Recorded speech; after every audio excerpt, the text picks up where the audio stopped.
Sorry guys, pada kesempatan ini saya akan menyampaikan beberapa tips dan cara belajar bahasa Inggris yang tepat dan mantap, biar bahasanya lancar.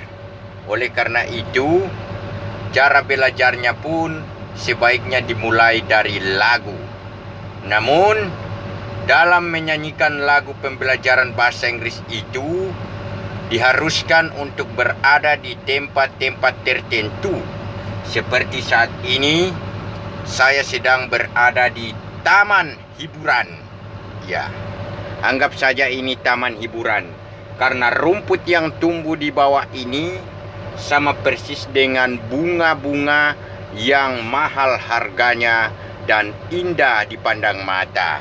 Nah, untuk selanjutnya, mari kita belajar menyanyi bahasa Inggris supaya kita cepat mahir dalam berbahasa Inggris. Utamakan lagu yang dinyanyikan itu adalah lagu yang mudah untuk dipahami dan mudah untuk dicerna dalam hati kita itu sendiri. Nah, seperti saya ini, saya akan menyanyikan lagu yang berjudul bahasa Inggris si Nona dan si Tato. Nah, gitu.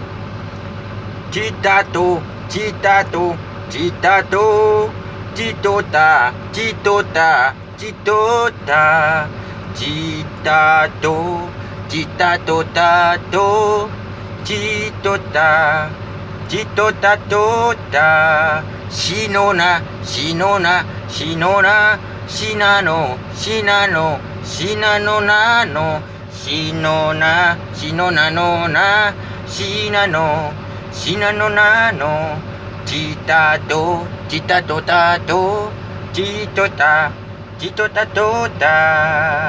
Oh no.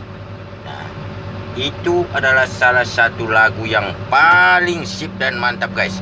Nah, jadi di sini saya sudah memperlihatkan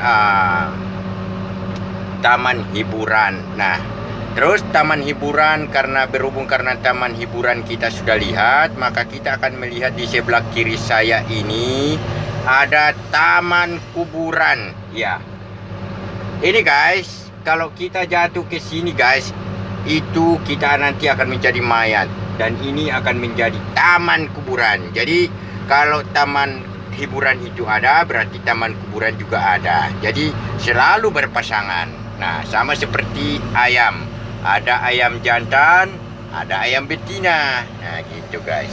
Oke, terima kasih guys.